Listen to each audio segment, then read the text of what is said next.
Estamos iniciando a sessão de trabalhos de sexta-feira do Centro Espírita Abel Sebastião de Almeida, dia 25 de julho de 2025, com os trabalhos sendo transmitidos pela Rádio Abel ou TV Abel, uma vez que as atividades presenciais de sexta-feira foram temporariamente interrompidas. Boa noite, ouvintes da Rádio Abel.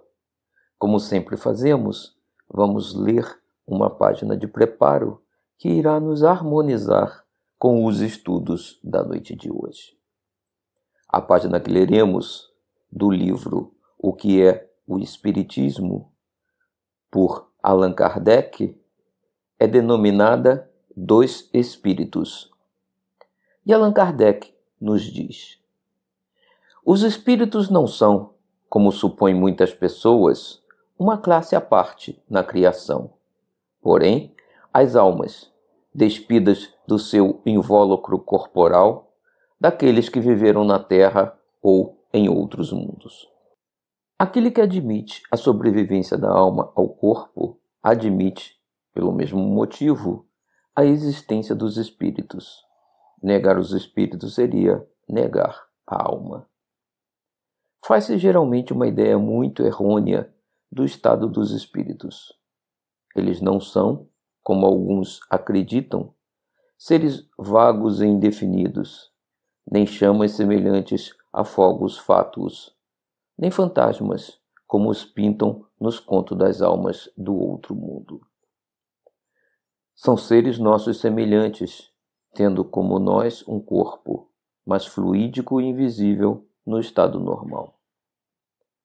Quando a alma está unida ao corpo durante a vida, ela tem duplo invólucro, um pesado, grosseiro e destrutível, o corpo. O outro, fluídico, leve e indestrutível, chamado perispírito. Há, pois, no homem, 3 elementos essenciais: a alma, ou espírito, princípio inteligente em que residem o pensamento, a vontade e o senso moral; o corpo, invólucro material, que põe o espírito em relação com o mundo exterior; o perispírito, invólucro fluídico, leve, imponderável, servindo de laço e de intermediário entre o espírito e o corpo. Quando o invólucro exterior está usado e não pode mais funcionar, tomba, e o espírito o abandona, como o fruto se despoja da sua semente, a árvore da casca, a serpente da pele, em uma palavra, como se deixa um vestido velho que já não pode servir. É o que se designa pelo nome de morte. A morte é apenas a destruição do envoltório corporal, que a alma abandona, como faz a borboleta com a crisálida, conservando, porém, seu corpo fluídico ou perispírito. A morte do corpo desembaraça o espírito do laço que o prendia à terra e o fazia sofrer. E uma vez libertado desse fardo, não lhe resta mais que o seu corpo etéreo, que lhe permite percorrer o espaço e transpor as distâncias com a rapidez do pensamento. A união da alma, do perispírito e do corpo material constitui o homem. A alma e o perispírito, separados do corpo, constituem o ser chamado espírito. Uma boa noite e um bom estudo a todos, meus irmãos. Olá, amigos, frequentadores da Casa de Abel Sebastião de Almeida e todos aqueles que nos acompanham através da rádio e da TV Abel. Hoje, dando continuidade ao estudo do Livro dos Espíritos, vamos analisar as questões 76 a 83. Elas estão na parte 2ª do Mundo Espírita ou Mundo dos Espíritos, no capítulo 1, Dos Espíritos, Origem e Natureza dos Espíritos. Então vamos à primeira questão da noite, que é a 76. Que definição se pode dar dos espíritos? O que são espíritos? E eles responderam: pode-se dizer que os espíritos são os seres inteligentes da criação, povoam o universo fora do mundo material. E aí tem uma nota de Kardec dizendo o seguinte: a palavra espírito é empregada aqui para designar as individualidades dos seres extracorpóreos e não mais o elemento inteligente do universo. Pois bem, nós temos aqui esse diagrama que mostra a Trindade Universal. Tudo que existe foi criado por Deus. Deus, ele criou esses elementos gerais do universo, que são espírito e matéria. Essa é a Trindade Universal. E vamos para outra questão, a questão 77. Os espíritos são seres distintos da divindade ou serão simples emanações ou porções desta, e por isto denominados filhos de Deus? O que ele está sugerindo aqui na questão é o seguinte: o espírito, ele é uma coisa à parte de Deus, ou ele é uma emanação, uma porção, não é, desse Deus, e por isso denominados filhos de Deus? E eles responderam: meu Deus, são obra de Deus, exatamente qual a máquina o é do homem que a fabrica. A máquina é obra do homem, não é o próprio homem.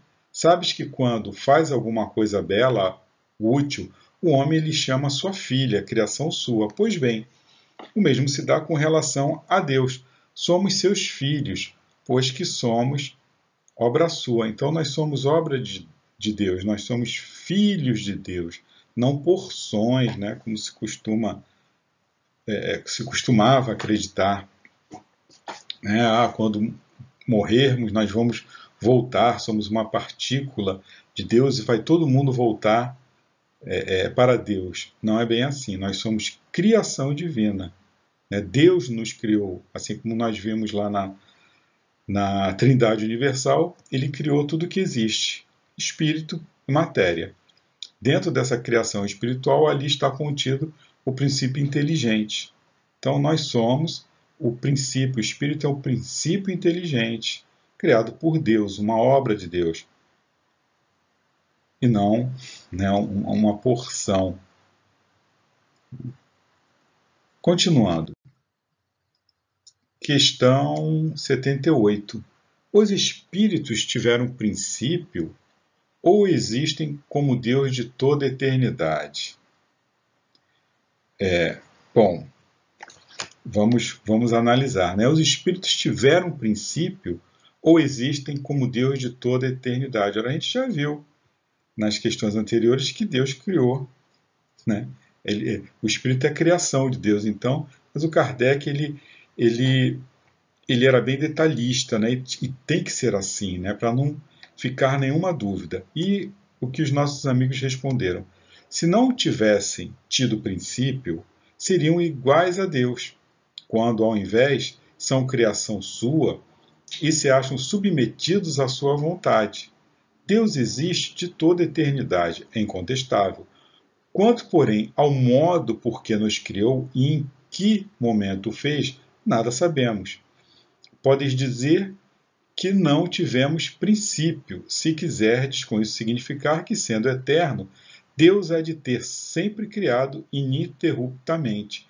Mas quando e como cada um de nós foi feito, repito-te, nenhum o sabe. É aí que está o mistério. Então Deus nos criou. Agora, quando, em que momento, isso é um mistério, nós não sabemos, né? Analisando os atributos divinos, né, por que nós não poderíamos ter existido? Né? Sermos contemporâneos, ou seja, Deus existe, nós existimos desde sempre, ou no mesmo, ou antes, ou junto com Deus. Nós fomos criados após Ele. Ele é o Criador. Né? Então, olha, Deus é eterno. Né? Esse é um dos atributos. Por quê? Porque se Deus tivesse tido princípio, teria saído do nada. Né? Ou, então, também teria sido criado por um ser anterior. Ele é imutável. Né? Ele não está sujeito às mudanças.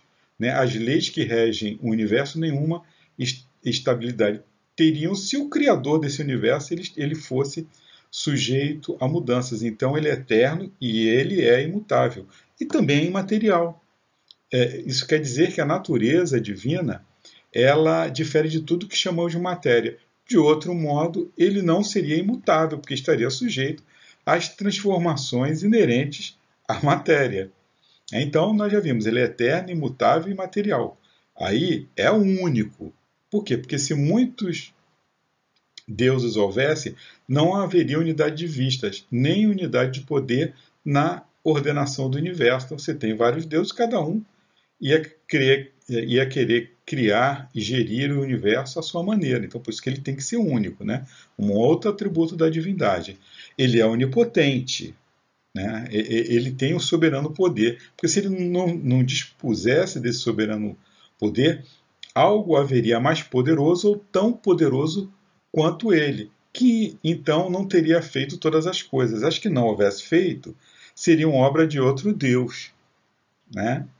E ele é soberanamente justo e bom, né? Porque a sabedoria providencial das leis se revela assim nas pequenas coisas como nas maiores. Essa sabedoria não permite que se duvide nem da justiça, nem da bondade de Deus. Então, um ser, para criar um universo que está aí, que conhecemos, que tem suas leis, que é regido, né, por leis que não mudam, são imutáveis, né? A lei que manda aqui nessa galáxia é a mesma lei que manda numa outra galáxia, senão o universo ele não teria sustentação, né? Os seres da criação, eles obedecem, né? Tudo que foi criado, ele obedece também, né? Nós temos leis da biologia, leis da física que não podem ser alteradas, né? Porque senão não teria estabilidade nenhuma. Então, o espírito, né, ele foi criado por Deus e por esse Deus único. Porque se houvesse outro Deus, teríamos sido criado teria a possibilidade de outro Deus estar aí criando, né, espírito. Portanto, ele não seria Deus. São os atributos inerentes, né, a Deus, o que chamamos de Deus. Para existir um Criador que criou esse universo, ele tem que ser único. Porque senão outra pessoa teria que ter. Ele tem que ser eterno. Porque se isso já existisse, né, ele também, né, poderia não existir e alguém o teria criado, né? Então é por essa lógica de raciocínio que nós chegamos aos atributos da divindade, né? Porque eu tenho que ter uma lógica, eu tenho que ter um sequenciamento lógico das coisas que acontecem. Ora, somos obra divina. E você reconhece o autor de uma obra, né, pela própria obra. Se você encontra uma ponta de flecha numa selva, você vai olhar aquela ponta de flecha, ela toda ali imperfeita, vai falar assim, isso aqui foi um índio que fez, né? Não foi uma civilização avançada, foi uma civilização primitiva que fez, porque essa flecha aqui ela tem imperfeições, não foi feita por uma máquina. Agora, você vai analisar aí um telefone celular, possível, né, um povo primitivo ter criado aquilo, é um povo com uma tecnologia sofisticada para ter criado um telefone celular. Então você vai conhecendo o autor das obras pela própria obra. Quando você olha o ápice da criação divina, que é o homem, né, por aí você já pensa, já para pensar, fala, caramba, o ser que criou tudo isso, que criou as galáxias, que criou isso tudo, ele tem que ser, cara, assim. E aí você começa a imaginar quais seriam os atributos necessários para essa criatura. E chegamos então a esses atributos da divindade. Continuando nas nossas questões, nós vamos para a questão 79. Pois que há dois elementos gerais no universo, o elemento inteligente e o elemento material, poder-se-á dizer que os espíritos são formados do elemento inteligente, como os corpos inertes o são do elemento material? Olha o que eles respondem. Evidentemente, os espíritos são a individualização do princípio inteligente, como os corpos são a individualização do princípio material. A época e o modo por que essa formação se operou é que são desconhecidos. Né? A gente não tem acesso a essas informações, nós não sabemos as coisas tão básicas. Né? Mesmo os espíritos que já estão desencarnados, que já estão bem adiantados com relação a nós, eles também não têm essa informação. Né? Só quem sabe é Deus, ou talvez um espírito tão puro, assim, tão elevado, que já tenha capacidade, né, de compreender, né, como que se deu essa criação, como que se dá a criação, né, de tudo no mundo. Mas, como nós já vimos, né, existem dois elementos gerais no universo, elemento material e elemento espiritual. O elemento espiritual é onde você encontra o princípio inteligente, né, que, unindo ao elemento material, vai nos formar, né, seres como somos. Temos o nosso corpo material, que é feito de matéria, mas o que habita, né, o que comanda esse corpo é o princípio inteligente, é o espírito. Né? Continuando, ou melhor, trazendo aqui mais um quadrinho para visualizarmos, né, isso que acabamos de falar. Então temos lá Deus, né, criando o elemento inteligente e o elemento material. No elemento material, né, nós vamos entender que isso aí quando falamos elemento material, estamos falando do fluido cósmico universal. É daí que o espírito ele vai tirar, né, o perispírito, que é o que vai fazer a ligação com o corpo, né, propriamente dito. E lá no lado do fluido cósmico universal, nós também vamos ter o fluido vital, que é fundamental, né? Sem um fluido vital, você tem só matéria bruta, você não tem a matéria animalizada. Então nós precisamos unir a matéria animalizada, o fluido vital e a matéria bruta. Aí você vai ter matéria animalizada. E aí nós temos no final um homem que é constituído de matéria animalizada e de espírito. Vamos então dar continuidade às nossas questões. Chegamos na questão 80. A criação dos espíritos é permanente ou só se deu na origem dos tempos? Né? Deus ele chegou lá quando estava criando tudo, criou a quantidade X de espíritos para povoar esse universo todo, ou ele vai criando aos poucos, de acordo com as necessidades. Vamos ver o que os nossos amigos responderam. É permanente, quer dizer, Deus jamais deixou de criar. Então é um processo que continua. Deus continua criando. Nós não temos um Deus parado, estático, ocioso. Ele continua criando. Essa força criadora que criou tudo continua ainda a criar espíritos. Foi a resposta dada pelos nossos amigos espirituais. Chegamos na questão 81. Os espíritos se formam espontaneamente ou procedem uns dos outros? Né? Como é que a formação dos espíritos? Será que um espírito pode formar um outro espírito? Né? Tem um homem e uma mulher, aí eles casam, têm relações e nasce ali um novo espírito? Eles respondem: Deus os cria, como todas as outras criaturas, pela sua vontade.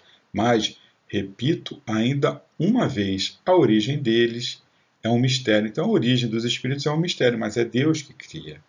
Né? Não é uma criação que procedem de outros espíritos que vão gerando espíritos, não. Deus os cria, eles não surgem assim também do nada, vão surgindo indistintamente, são criações divinas. E a questão 82. Será certo dizer-se que os espíritos são imateriais? E eles respondem: como se pode definir uma coisa quando faltam termos de comparação e com uma linguagem deficiente? Pode um cego de nascença definir a luz? Como que um cego vai definir algo que ele não conhece, nunca viu? Não? Um cego de nascença não pode definir a luz. Né? Imaterial não é bem o termo. Incorpóreo seria mais exato, pois deves compreender que, sendo uma criação, o espírito há de ser alguma coisa. É a matéria quintessenciada, mas sem analogia para vós outros, e tão etérea que escapa inteiramente ao alcance dos vossos sentidos. E Kardec comenta: dizemos que os espíritos são imateriais porque, pela sua essência, diferem de tudo o que conhecemos sob o nome de matéria. Um povo de cegos careceria de termos para exprimir a luz e seus efeitos. O cego de nascença se julga capaz de todas as percepções pelo ouvido, pelo olfato, pelo paladar e pelo tato. Não compreende as ideias que só lhe poderiam ser dadas pelo sentido que lhe falta. Nós outros somos verdadeiros cegos com relação à essência dos seres sobre-humanos. Não os podemos definir senão por meio de comparações simples e imperfeitas, ou por um esforço da imaginação. Então a gente não consegue definir uma coisa que nós não conhecemos, que nós não podemos aferir.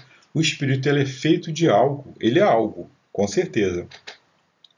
Mas você não pode nem considerá-lo matéria, porque tudo aquilo que eu julgo que seja matéria é ponderável.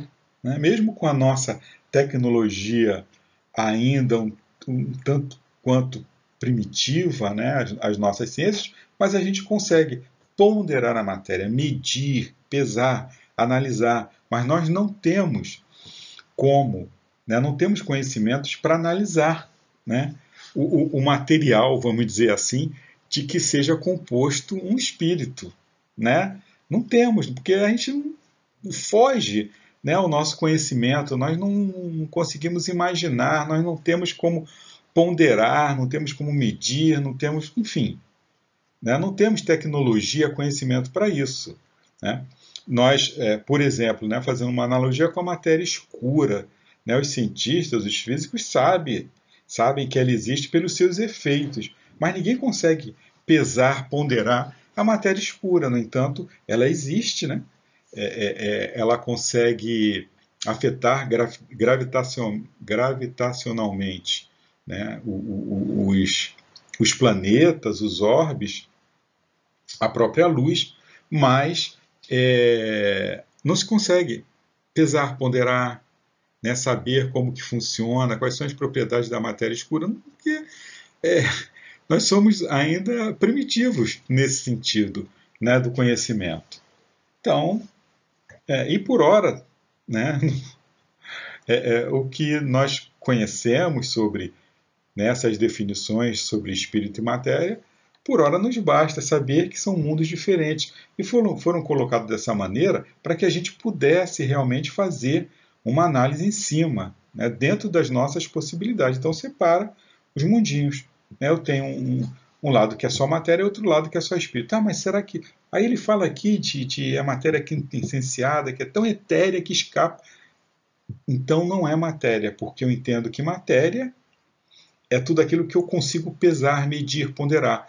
Se tem uma matéria que eu não consigo medir, ponderar, então para mim aquilo não é matéria. Né? Eu não consigo nem analisar. Aquilo é uma outra coisa. Né? Se você quiser definir que seja matéria, você pode dar o nome que você quiser. Mas, enfim, ela é imponderável, né? Não mensurável. Continuando. Vamos aí para a questão 83. Os espíritos têm fim? Fim que seja um final, né? Fim...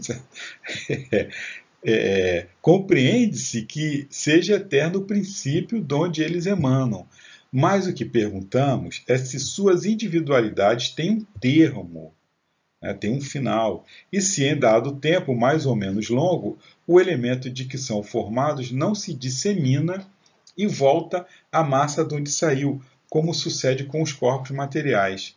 É difícil de conceber-se que uma coisa que teve começo possa não ter fim. Essa pergunta do Kardec, aí ela foi, né, bem assim, para tipo dar uma pegadinha, né, para ver se eles o que eles iam falar? Olha o que eles respondem.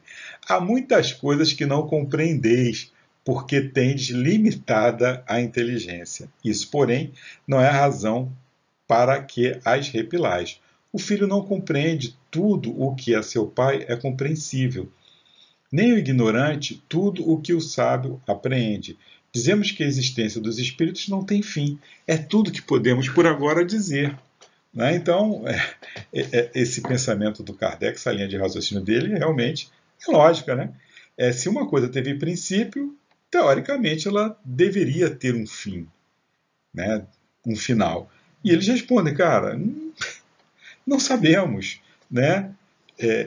Não podemos responder esse tipo de coisa. Então, foge, né, ao conhecimento, como já comentei, né, anteriormente, né? Os próprios espíritos, né, da codificação, eles não têm essa informação, né? Não tem esse conhecimento. Então, para nós, basta saber, né, que não tem fim. Não, é um espírito. Tão. Como nós usamos o tempo para medir, ele é tão. Né, essa ordem de grandeza foge aos nossos controles, né? A nossa capacidade até de imaginar, porque isso remonta, né, à criação do princípio inteligente, remonta lá a criação do universo. Então, você fala assim, mas tá, foi criado há bilhões de anos atrás, aí, segundo a teoria do Big Bang. Então, sendo assim, eu posso calcular, né, quantos bilhões um espírito vive e depois ele se transforma em quê? Ele volta, né, a se aglutinar da massa da onde o Criador criou? Ninguém sabe.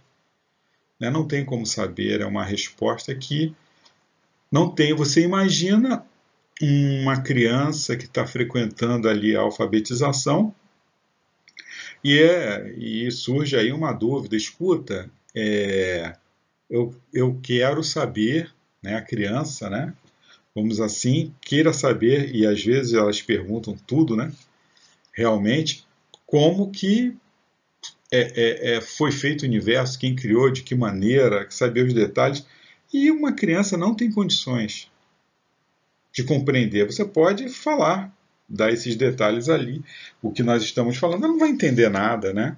A não ser que claro, se trate ali de um gênio, né, encarnado.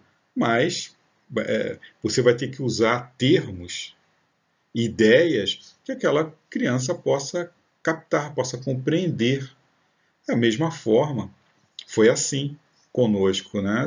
Começar a falar aí suponhamos, né? Isso é só uma suposição, né? Que o princípio inteligente seja algo parecido com a matéria escura, né? Suponhamos, né? Não estou afirmando que o seja, né?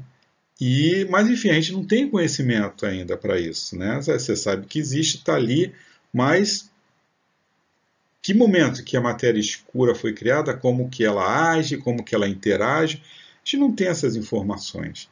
Na época de Kardec não se conhecia a matéria escura, não se tinha conhecimento de matéria escura. Então, imagina os espíritos querendo explicar algo dessa natureza, né? A matéria escura que afeta os campos gravitacionais dos planetas, das galáxias, que interferem com a luz, que existe 95% do universo, você querer explicar isso para aquela, né, para a população da época, não fazia nem sentido. Né? Então, sejamos francos também, né? Nós temos tanta coisa para estudar, né? Tanta coisa que importa saber que se porventura existir um termo, existir um final para o espírito, isso vai demorar tanto tempo, e também que, segundo a lógica, né, de que tudo se transforma, nós poderemos nos transformar em outra coisa que não um princípio inteligente, aí sei lá o que. Não dá para imaginar, né? Não dá para ficar com esses pensamentos, com essa...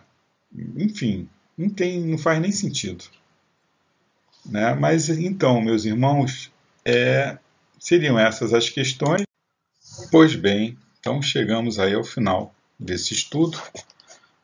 É interessante que ao retornarmos às nossas atividades no nosso lar, nós possamos aí dar continuidade, né, a essa leitura, a esse estudo, dar uma olhada, dar uma revisada, né, nas questões que nós analisamos hoje. É importante, né, nós entendermos isso, nós analisarmos, ponderarmos, desenvolvermos aí a nossa lógica. O estudo ele é muito importante, né, porque nós estamos aqui para também desenvolver o nosso intelecto. Hoje em dia, com o avanço das tecnologias, da comunicação, nós temos aí na palma da mão, né, o telefone celular, que nos dá a possibilidade de verificar um termo que nós não entendemos, ver uma questão, perguntar uma questão ali, e ele te traz uma definição, uma outra ótica, um outro comentário que talvez, né, nós possamos entender melhor. Então é importante o estudo, nós estamos aqui para realmente também desenvolvermos o intelecto, é de suma importância. Né? O estudo ele vai te ajudar isso.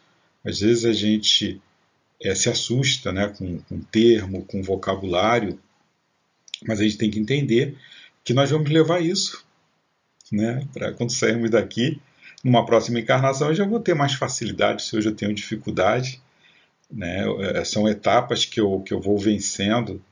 Então é de suma importância o estudo, né, a análise. Não entendi, volta lá, lê de novo. O nosso cérebro ele se acostuma. Então é como se estivéssemos realmente praticando o exercício, malhando, né? Temos que malhar o nosso intelecto também. Lemos um texto, não entendemos, vamos ler de novo. Então é importante. Às vezes nós, não, eu já li o Livro dos Espíritos, já li a Gênesis, já li o Evangelho, não preciso ler, não precisa sim. Né? Nós precisamos fixar, entender, compreender, porque nós suponhamos, né, já temos aí uma vivência na doutrina espírita, e lá, quando iniciamos, nós lemos, né, os livros da codificação e achamos que já entendemos de tudo. Não é bem assim. Se nós pegarmos um livro que lá no começo, né, nós lemos, hoje em dia, com conhecimento que nós adquirimos, nós vamos entender determinadas questões, né, o fechamento de determinadas questões muito melhor, que às vezes na época, né, nós não tínhamos o entendimento. Então o estudo ele é de suma importância, né? Nós somos espíritos, estamos aqui para evoluir, nós vamos evoluir tanto intelectualmente quanto moralmente. Então o espiritismo ele tem essa possibilidade, ele nos dá essa possibilidade de desenvolvermos, né? Porque ele está sempre te levando ali para o amor, né? Para a prática do amor, da caridade, te mostrando, né, que nós fomos criados pelo amor de Deus e precisamos viver esse amor, né?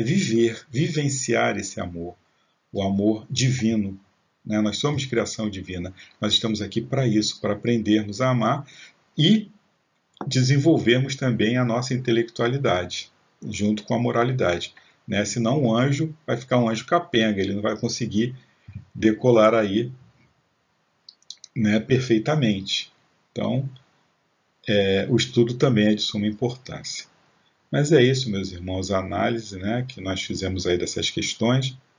É necessária o estudo em casa, né, para fixarmos, e que a luz, a paz, o amor de Jesus esteja, né, nos acompanhando aí nessa nossa jornada, né, que possamos ter fé, força de vontade, perseverança, paciência, né, nos dias que estão aí.